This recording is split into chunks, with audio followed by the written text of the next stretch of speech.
Mayor and Council, these items are in your memo, but for purposes of follow-up on what you were mentioning on the 29th, some of those fact-based communication elements that have been completed and are underway. The web pages are fully updated. There is now information in Spanish and English when it comes to the financial memo that Tom presented. The messaging you have in your SharePoint folder, translated news releases, translated and even more abbreviated DDA summaries. There is, if you go to the page now, a clickable graphic of the most spare version of the DDA summary. Underway, we have some video FAQs that are taking shape, including one with Tom that is solely about financials. We're going to shoot one next week that is only about traffic. We're going to put together another video package just about what environmental remediation entails and bring in some of the information, historical information from the remediations that were done with Marketplace and Idea and TCA. Looking forward, after signature verification, we're prepared to share information about that's election related and factual. When pro-con arguments are due, how you vote, registration information. And with that, I think Troy has a couple notes about some of the latest information on the dashboard. Yeah, Mayor, Council, we're not seeing a significant spike in social media. We did see a pronounced spike on the 29th. We've seen a settling down after that day. What we are seeing, though, in some of the Facebook groups are parties to get the petitions out for the other group. So we are monitoring them closely, but we're not seeing anything of any concern. We are changing some keyword filters around. For example, we're seeing folks not using Coyotes, but using Tempe Entertainment District. We noticed that trend, so we started to include that in our monitoring. Interesting. Just a question. This goes to what is the, I don't know if there's polling on this, but do you get a sense of, because the Cardinals deal is still so relevant, fresh, or whatever, and if Phoenix were, if someone was to oppose it using kind of similar tactics, is there something that you guys would be able to pull, your residents feel comfortable, or your residents acknowledge that we went through this before? I don't know, I've had a few coffee talks, and it's just been like, you do remember what we've gone through last time, and the fact that Phoenix did this to us again. I don't know if that has any bearing or any weight on this election or things of that nature, but I mean, is there something that you guys have that maybe gauge that? Does that make sense? Well, social media-wise, we could run some keyword filters through that. Anecdotally, I have not seen that type of message stream through social media. Right. But what we can do is look to see if there is something that's buried in there. We can write some algos to look for that.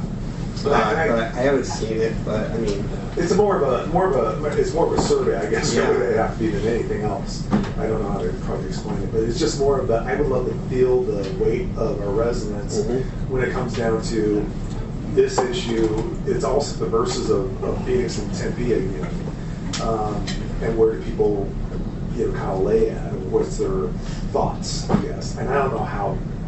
This might be ridiculous, to be honest with you. The other side, the Coyotes, I'm sure are doing intensive polling. They'll have information on that and the messaging that they'll use for advocacy, which is obviously not what we're doing, but we have had some informal discussions with some of their team, and having done the Cardinal Stadium, we kind of understand a little bit about what approaches might work, and while the issue you're talking about could become an issue, the important thing for them, honestly, is to get out and talk about the benefits of the project. One of the things, like when we did the Cardinal Stadium, we had a discussion with Mike Bidwell, because the first thing he wanted it to be was about everything else except for the Cardinal Stadium. And we told him, you have to have the the announcement at the Cardinal Stadium, at your facility here in Tempe, make it all about football. Because once it's all about football, then you can have people be open to listen about other things. But if you try to make it, and I just tell you this too, is in your discussions, if you try to make it about all the restaurants and the theater and things like that, and not acknowledge that there's going to be a hockey facility there, it'll backfire on you. It's important to get that and embrace that so you can talk about all the other things. Vice Mayor Adams? Just a quick question, like from what you're seeing, is, I mean, if you were to do an informal poll of yourselves from what you're seeing, how is it, what's the percentage for and against about? I know, I'm asking you to guesstimate. Yeah. Social media wise, what you're going to see is you're going to mostly see negative. So it's really tough you're not seeing a ton of pro sentiment when it comes to the community. Now what you are seeing, and it's something that we've got enough of a data set now that we're working on creating that sentiment analysis. It's hard to do it until you see the keyword structures of what folks are using. On media posts, which we've divided this thing out. So resident generated posts, media posts, Coyote posts, City of Tempe posts. On media posts, you see a lot of positives, but that's happening throughout the valley, and it's typically pro-Coyotes folks. Residents posts, which is that echo chamber of folks who just like to yell at each other, right? You're seeing much more of that negative sentiment. So what we're working on for this dashboard is we're working on how do we create a sentiment analysis, but then we can bifurcate it by each individual audience, so we can answer those questions better. Yeah. Because if you can't use anything out of the box, because somebody could say, "Wow, this project is horrible." Well, if you got "wow," which has a positive, horrible is a negative. So we've got to figure out how to put that keyword structure together, and then we'll be able to get you much more of a feel for that.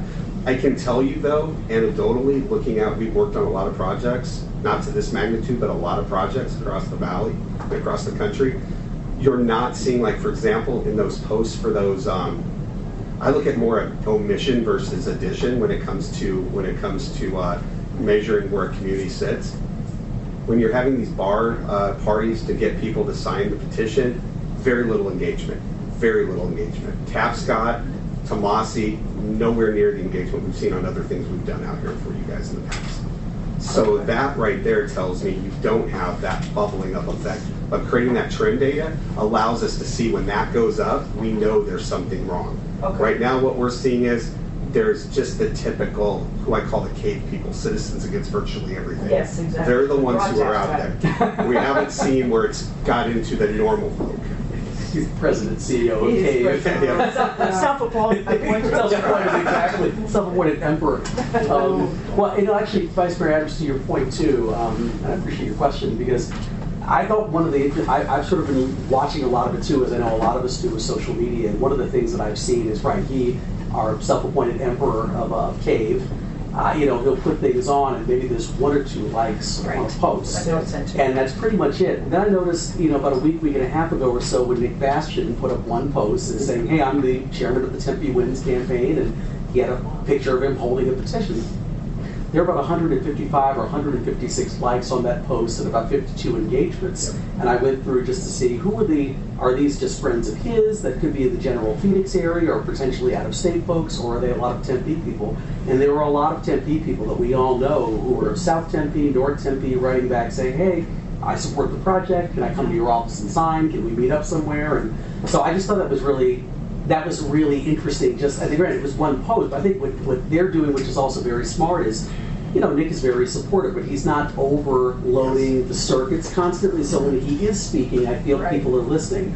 Whereas Ron is, as to Councilmember Keating's earlier point, your crazy uncle sending a forwarded chain letter. Yeah. I mean, at some point, people begin to tune you out because it just becomes you just won't stop ranting about it. It's like, oh my God, we know you don't like it. Just vote no in May and leave us alone. So I tried that. He didn't like that. So answer. Yeah. So I think your point, Vice Mayor, is really interesting, and yeah, that's at least the one piece of anecdotal evidence I can see too. Okay. Any other council members? Any other comments, questions? Councilmember Keating. who I now owe royalties for using the crazy uncle line, so your check's in the mail. Yeah, you can just Venmo me, man. I just kind of wanted to speak to Councilmember Adamson's question as well.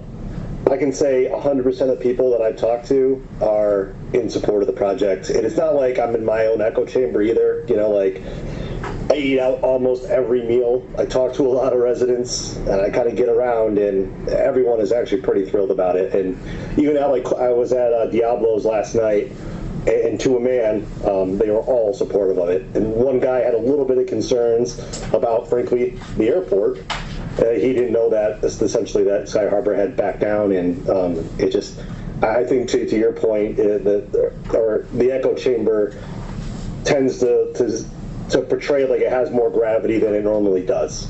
So Yeah, that's it. Councilmember Keating, to your point, you had a person walk up to me at the art festival and say, you know, hey, we saw the article about it seems like the airport issue was resolved, and you know, quite honestly, we're very supportive of it. Is there anything else that we need to be concerned about? They actually asked me that question, and I said, no. I think maybe people have asked questions about traffic and things of that nature, but I said I think everything else has really been addressed. I said, well, we think you and the council are doing a great job, so you just keep up the good work. So a lot of the thing I've been worried about more so, and I'll stop, and we're short on time here, is that where I worry, to Vice Mayor Adams' point too, is that sometimes it seems like there are people who are very supportive, but they're becoming intimidated by the people who just keep yelling and screaming. I've actually had a couple of folks who are very pro, who've told me they've more or less kind of declared a social media moratorium because they just don't want to engage with these people in knife fights. They're worried that if they go out publicly and say, I support this project, that Tapscott and his band of married men, as in two lights, are going to jump all over them, basically saying they're traitors to the city of Tempe. And so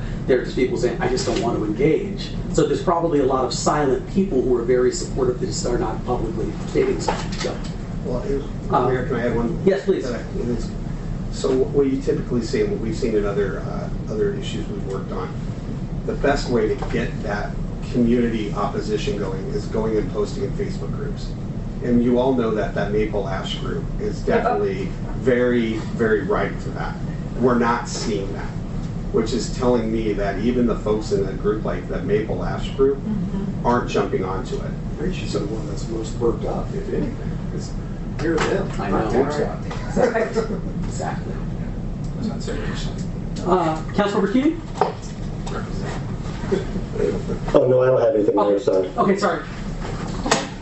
Anything else you want, or? Keep on going with it. All right, sounds good. All right, thank you, appreciate it. Thank you.